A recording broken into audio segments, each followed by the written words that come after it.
नमस्कार, मी विलास बडे. न्यूज 18 लोकमतच्या या बुलेटिनमध्ये आपल्या सगळ्यांचं स्वागत. बुलेटिनच्या सुरुवातीला पाहूयात कोरेगाव भीमा हिंसाचार प्रकरणी एक मोठी बातमी आपल्या हाती येते. शरद पवार यांना चौकशी आयोगाकडून समन्स बजावण्यात आलंय. 23 फेब्रुवारीला आयोगाच्या समोर त्यांची साक्ष नोंदवली जाणार आहे. याचबरोबर तत्कालीन पुणे पोलीस अधीक्षकांना सुद्धा समन्स बजावण्यात आलेला आहे. अधीक्षक सुबेज हक यांना हे समन्स बजावण्यात आलेला आहे. त्याचबरोबर अतिरिक्त पोलीस आयुक्तांना सुद्धा म्हणजे रवींद्र सेनगावकरांना सुद्धा हे समन्स बजावण्यात आले. चंद्रकांत फुंदे आपले प्रतिनिधी आता आपल्या सोबत आहेत. चंद्रकांत, काय नेमकं कारण आहे, कुठल्या कारणामुळे त्यांना हे समन्स बजावण्यात आलंय?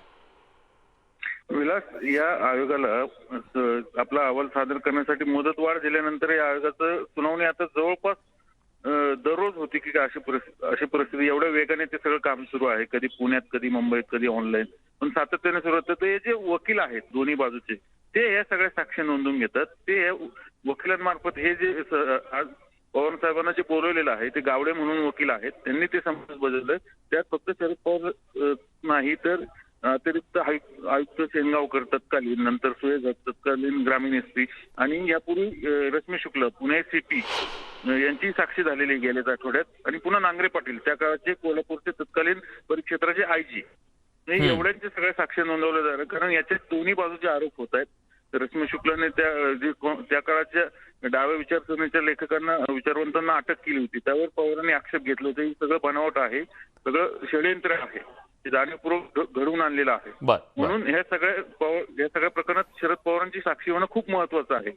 म्हणून ही पवार साहेब आता या साक्षीत नेमकं काय म्हणणं मांडतात, आपली बाजू मांडतात, याच्यावर सगळं अहवाल कदाचित डिपेंड असू शकतो. ठीक आहे, धन्यवाद चंद्रकांत, तुम्ही दिलेल्या सगळ्या सविस्तर माहितीबद्दल.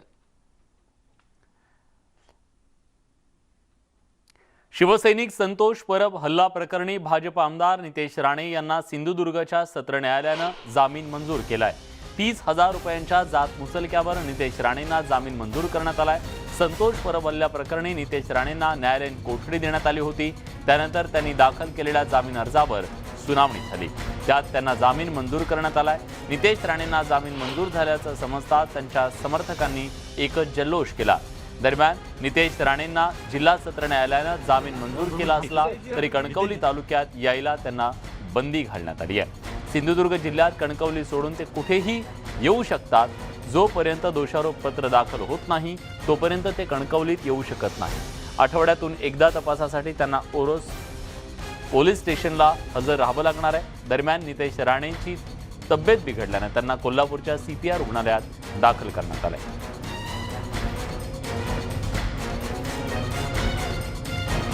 अजित मांढरे आपले प्रतिनिधी आता आपल्या सोबत आहेत. अजित, काल दोन्ही बाजूंचा जोरदार युक्तिवाद झाला. आज कोर्टानं जेव्हा हा जामीन मंजूर केला तेव्हा कोर्टानं नेमकं काय म्हटलं? विलास, न्यायालयाचं म्हणणं जे होतं, न्यायालयाने कालच स्पष्ट केलं होतं की आज कोणत्याही पद्धतीनं युक्तिवाद होणार नाही. आज फक्त नितेश राणे यांच्या जामीन अर्जावरती निकाल होणार आहे. निकाल देताना न्यायालयाने काही गोष्टी स्पष्ट केलेल्या आहेत. नितेश राणे यांच्यावरती बंधनं लावलेली आहेत. सर्वात महत्त्वाचं म्हणजे नितेश राणे यांना 30,000 रुपयांच्या व्यक्तिगत जात मुचलक्यावरती त्यांना हा जामीन देण्यात आलेला आहे. त्यांना कणकवली तालुक्यात येण्यास मनाई, मात्र सिंधुदुर्ग सोडण्यास त्यांना मनाई करण्यात आलेली आहे. म्हणजे ते कणकवलीमध्ये येऊ शकत नाही, पण सिंधुदुर्ग जिल्ह्याच्या बाहेर देखील जाऊ शकत नाही. आणि आठवड्यातून 1 किंवा 2 वेळा तपास अधिकाऱ्यांसमोर तपासाला त्यांना हजर राहावं लागेल. जास्तीत जास्त त्यांचं म्हणणं जे आहे वकिलांचं, त्यानुसार किती दिवस त्यांना तपासाकरता हजर राहावं लागणार आहे. तर दुसरीकडे जे आहे की त्यांनी कुठल्याही पद्धतीनं कोणतेही साक्षीदार असेल, तक्रारदार असेल किंवा या प्रकरणातील संबंधित व्यक्ती जी असेल त्यांच्याशी कोणत्या पद्धतीने संवाद करायचा नाही, त्यांच्यावर कोणताही दबाव आणायचा नाही. जर त्यांच्यावर असं कोणतंही कृत्य घडलं तर त्यांचा जामीन अर्ज जो आहे तो रद्द करण्यात येईल. अशा विविध अटी ज्या आहेत त्या नितेश राणे यांच्यावरती घालण्यात आलेल्या आहेत. नितेश राणे यांना खरं तर सिंधुदुर्ग न्यायालयातून जामीन मिळणं ही खूप मोठी गोष्ट आहे. कारण का गुन्हेगारी कट रचणं याचा अर्थ कलम 120 हा त्यांच्यावर लावण्यात आलेला आहे. त्या पार्श्वभूमीवरती त्यांना मुंबई उच्च न्यायालयामधून जामीन मिळेल असं वाटलं होतं, पण सिंधुदुर्ग न्यायालयाने त्यांना जामीन दिलेला आहे. त्यामुळे हा त्यांना खूप मोठा दिलासा मानला जातोय. हे जर आपण पाहिलं तर ह्याचं चित्र किंवा सिंधुदुर्ग न्यायालयाने त्यांना जामीन दिलेला आहे हे त्यांच्याकरता किती मोठी गोष्ट आहे याचं उदाहरण म्हणजे ज्यावेळेस सिंधुदुर्ग न्यायालयाने त्यांना जामीन मंजूर केला त्यावेळेस त्यांचे वकील संग्राम देसाई यांनी थेट कोर्ट रूम सोडली आणि जाऊन त्यांचे जे बंधू आहेत नितेश राणे यांचे, निलेश राणे यांची थेट गळाभेट घेतली आणि जे वातावरण न्यायालयामध्ये पाहायला मिळालं ही सगळं गोष्ट लक्षात घेता की त्यांना आणखीन काही दिवस जेलमध्ये राहावं लागलं असतं किंवा न्यायालयीन कोर्टामध्ये राहावं लागलं असतं, पण त्यांना सिंधुदुर्ग न्यायालयाने जामीन मंजूर केल्यामुळे त्यांच्याकरता किती मोठा दिलासा आहे हे संग्राम देसाई आणि वकील जे होते राणे यांचे, त्याच पद्धतीनं त्यांचे बंधू जे होते निलेश राणे, ह्या दोघांची गळाभेट झाली यावरून स्पष्ट होतं. नक्कीच विलास, धन्यवाद तुम्ही दिलेल्या सगळ्या सविस्तर माहितीबद्दल. नितेश राणेंचे वकील संग्राम देसाई यांनी नेमकं काय म्हटलंय ते जाणून घेऊयात.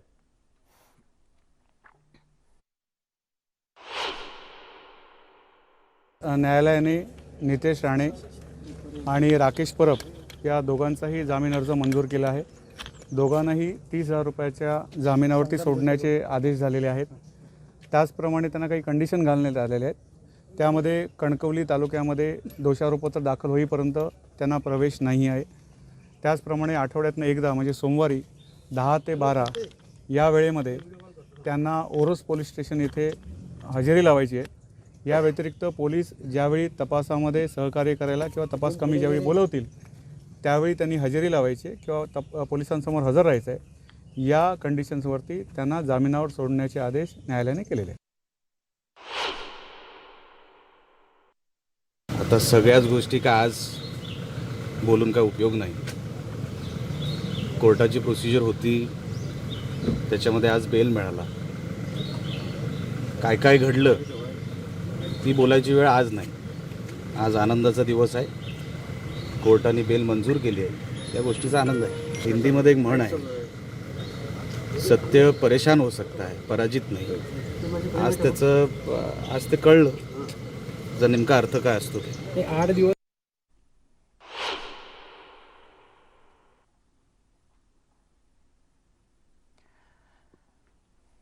नितेश राणे यांना जामीन मंजूर झालेला आहे. आता ते लवकरच बाहेर येतील. परिवहन मंत्री अनिल परब बोलतायत, आपण थेट जातो.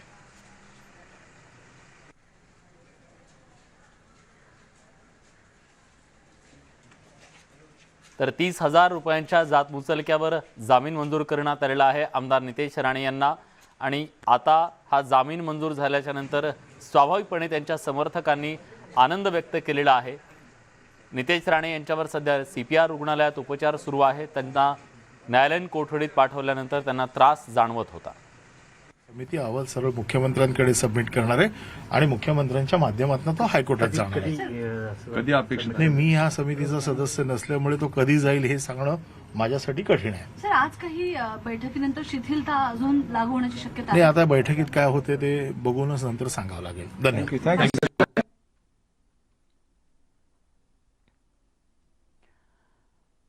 परिवहन मंत्री अनिल परब बोलत होते आणि त्यांनी ST महामंडळाच्या सध्या जी त्रिसदस्यीय समिती स्थापन केलेली आहे त्याचा अहवाल अजून का सादर झाला नाही या संदर्भात त्यांना विचारण्यात आलं. तेव्हा लवकरच तो अहवाल सादर केला जाईल एवढंच त्यांनी सांगितलं. आपण त्या समितीचे सदस्य नाहीत, त्यामुळे मुख्यमंत्र्यांकडे तो अहवाल जाईल आणि त्यानंतर कोर्टात तो सादर केला जाईल असं अनिल परब म्हणाले. हिजाबवरून शाळा आणि महाविद्यालयात धार्मिक वाद होऊ नयेत अशी प्रतिक्रिया राज्याचे पर्यावरण मंत्री आणि युवा सेनेचे अध्यक्ष आदित्य ठाकरेंनी दिली आहे. शाळा आणि महाविद्यालयात ही विद्येची मंदिरं असून तिथं राजकीय धार्मिक वाद नको, तिथं केवळ दर्जेदार शिक्षण मिळावं ही शिवसेनेची भूमिका असल्याचं त्यांनी सांगितलं. जिथं युनिफॉर्म आहे तिथं तो पाळला जावा असंही त्यांनी स्पष्ट केलंय.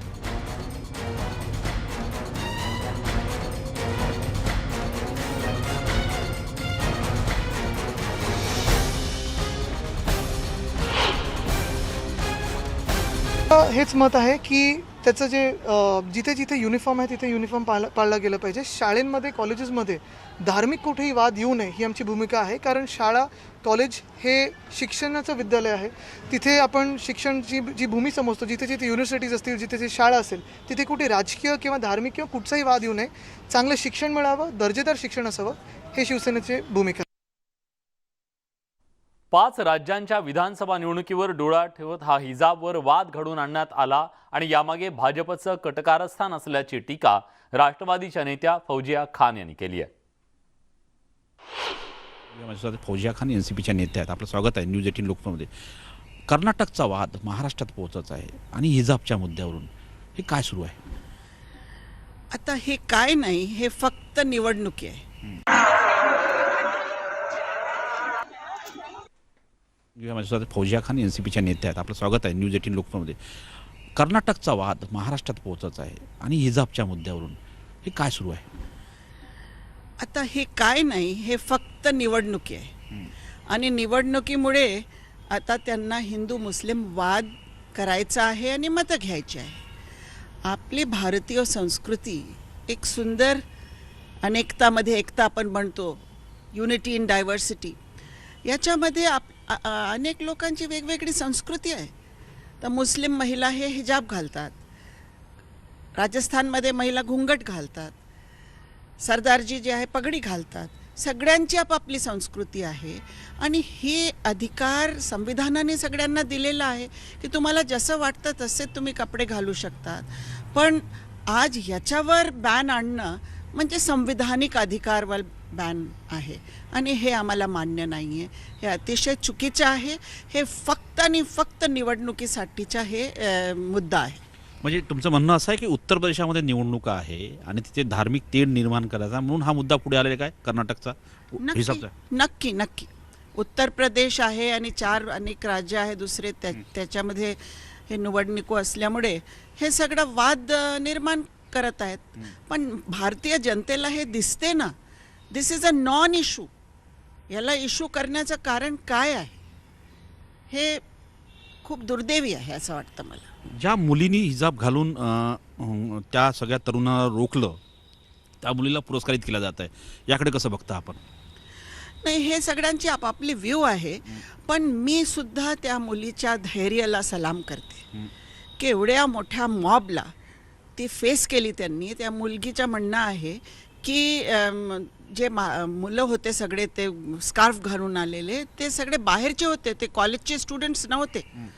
आणि फक्त ह्या मुली तिकडे येणार आहे हिजाबमध्ये म्हणून सगळे उभे होते तिकडे आणि एकटी त्यांनी फेस केलेलं आहे.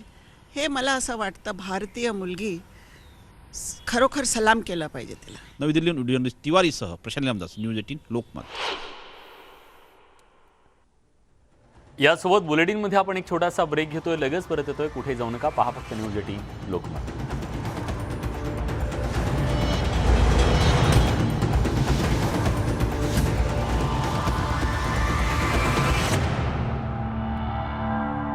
दुर्लक्ष थांबवलं पाहिजे असं आवाहन मलालाने केलंय.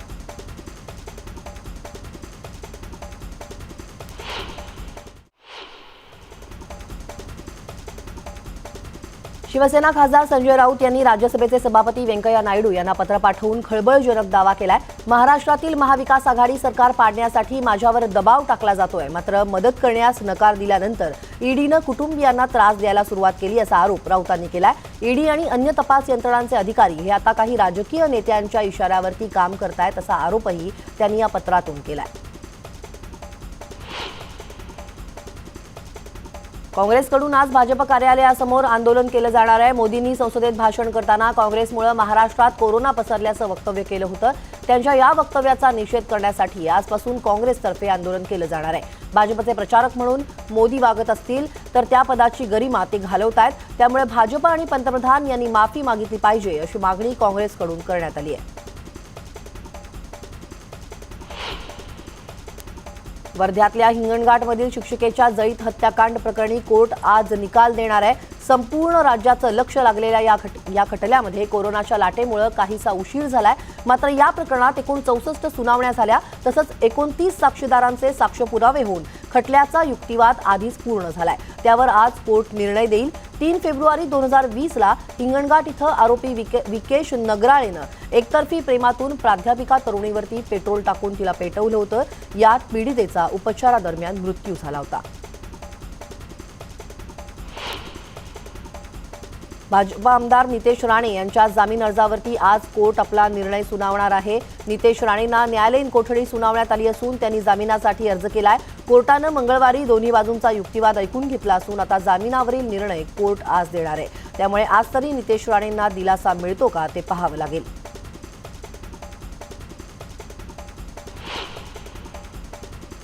100 कोटी वसुली प्रकरणात माजी गृहमंत्री अनिल देशमुखांच्या जामिनावर आज सुनावणी होणार आहे. याआधी ईडीला जामीन अर्जावर उत्तर देण्यासाठी मुंबई सत्र न्यायालयाच्या पीएमएलए कोर्टानं वेळ वाढवून दिला होता.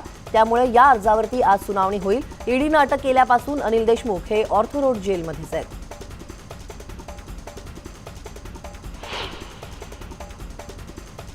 विकास पाठक उर्फ हिंदुस्थानी भाऊला जामीन द्यायला वांद्रे न्याय दंडाधिकारी न्यायालयानं नकार दिलाय. 10वी-12वीच्या परीक्षा ऑफलाईन घेण्यासाठी निर्णयाविरोधात मुंबईत विद्यार्थ्यांनी आंदोलन केलं होतं.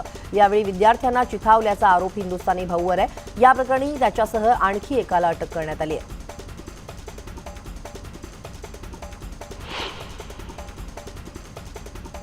महाराष्ट्र राज्य माध्यमिक आणि उच्च माध्यमिक मंडळाच्या इयत्ता 12वीच्या परीक्षेचं ऑनलाईन हॉल तिकीट विद्यार्थ्यांना आज मिळणार आहे. दुपारी 1 वाजल्यापासून कॉलेज लॉग इनमध्ये हॉल तिकीट उपलब्ध होणार आहे.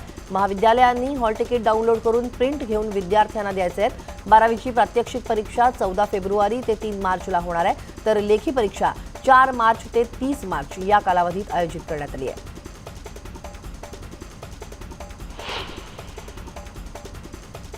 टीईटी घोटाळा प्रकरणात 7,900 जणांची पत्त्यासह यादी पुणे सायबर पोलिसांनी तयार केलेली आहे. ही यादी पडताळणीसाठी शिक्षण विभागाकडे पाठवण्यात आली आहे. त्यांच्याकडून खातरजमा केल्यानंतर अपात्र उमेदवारांविरुद्ध थेट कारवाईचा बडगा उगारण्यात येणार आहे.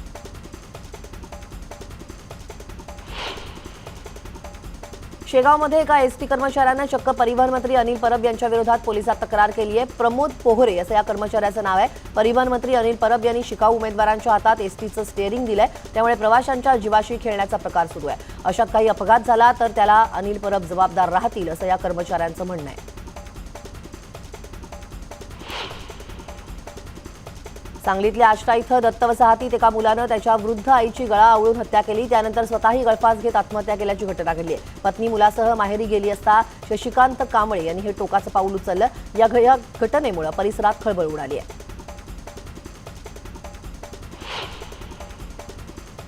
नागपूरच्या रामदासपेठ भागात विजेचा खांब कोसळला. सुदैवाने यात कोणतीही जीवितहानी झालेली नाही. रस्त्यावरून जाणाऱ्या कारच्या बाजूला हा खांब कोसळला, त्यामुळे मोठा अनर्थ टळलाय.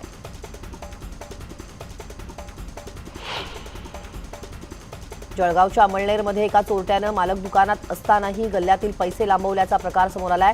चोरीची ही घटना सीसीटीव्हीत कैद झाली आहे. सुमंगल किराणा दुकानात चोरट्यानं मालकाची नजर चुकवून चोरी केली, त्यानंतर तिथून पळ काढला. दरम्यान सीसीटीव्हीच्या आधारे पोलीस या चोरट्याचा शोध घेत आहेत.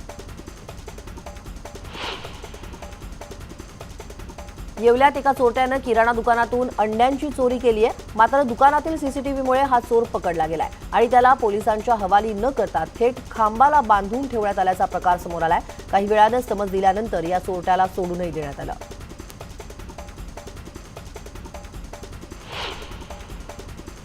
जळगावच्या अमळनेरमध्ये कारमध्ये बेकायदेशीररित्या गॅस भरताना अचानक कारनं पेट घेतला. बसस्थानकाच्या बाजूला ही घटना घडली असून वेळीच प्रकार लक्षात आल्यानं दुर्घटना टळली आहे. जुनी पोलीस लाईन जवळ चोपडा रस्त्याच्या बाजूस वाहनं दुरुस्ती करण्याची दुकानं आहेत आणि या ठिकाणी दुरुस्तीच्या कामांसह चारचाकी वाहनांमध्ये विनापरवाना गॅस किट बसवण्याचं काम सुरू असतं. अशाच पद्धतीनं कारमध्ये गॅस भरताना गॅस गळतीमुळे कारनं पेट घेतला. यात संपूर्ण कार जळून खाक झाली आहे. सांगलीतल्या वाळवा तालुक्यात ऊसाच्या शेताला आग लागली. या आगीनं रौद्र रूप धारण केल्याचं पाहायला मिळालं. यात 20 एकरातील ऊस जळून खाक झालाय, त्यामुळे शेतकऱ्याचं मोठं नुकसान झालंय. तर शॉर्ट सर्किटमुळे ही आग लागल्याचा अंदाज वर्तवण्यात आलाय. भिवंडीत भंगाराच्या गोदामाला आग लागली आहे. याबाबतची माहिती मिळताच अग्निशमन दलाच्या 3 गाड्या घटनास्थळी दाखल झाल्या. आग विझवण्यासाठी अग्निशमनच्या जवानांकडून शर्थीचे प्रयत्न करण्यात आले. सुदैवानं यात कोणतीही जीवितहानी झालेली नाहीये.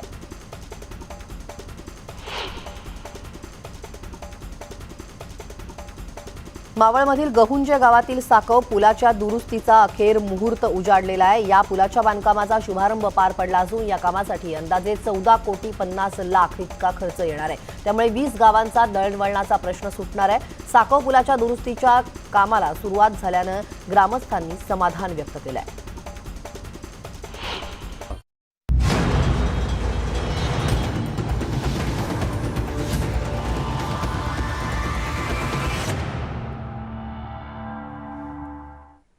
ब्रेक नंतर तुमचं पुन्हा एकदा स्वागत. अमरावतीत महापालिकेच्या कर्मचाऱ्यांनी काम बंद आंदोलन सुरू केलंय. महापालिका आयुक्त प्रवीण आष्टीकर यांच्यावर झालेल्या शाईफेकीच्या निषेधार्थ कर्मचाऱ्यांनी हे काम बंद आंदोलन पुकारलंय. महापालिका आयुक्तांच्या समर्थनार्थ कर्मचाऱ्यांनी हे काम बंद आंदोलन केलंय. शिवाजी महाराजांचा पुतळा हटवल्यानं युवा स्वाभिमान पक्षाच्या कार्यकर्त्यांनी महापालिका आयुक्तांवर ही शाईफेक केली आहे.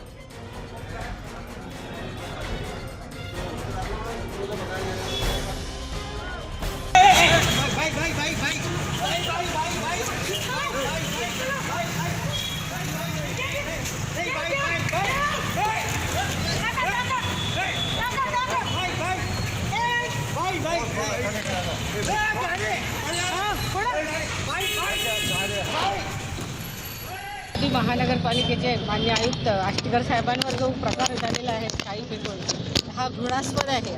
आणि एक तर स्त्री या नात्याने सुद्धा हा प्रकार करायला नव्हता पाहिजे. तिने हे करून आपली गैरवर्तणूक आणि स्त्री जातीला काळिमा फासलेली आहे. आणि महानगरपालिकेच्या आयुक्तांना त्यांच्या वयाचा विचार न करता हा जो प्रकार तिने केलेला आहे तो लज्जास्पद असून तिला अटक झाली पाहिजे, आणि झाली असेल तर फारच चांगलं. याचसोबत बुलेटिनमध्ये आपण इथेच थांबतोय. ताज्या घडामोडींसाठी बघत रहा न्यूज 18 लोकमत.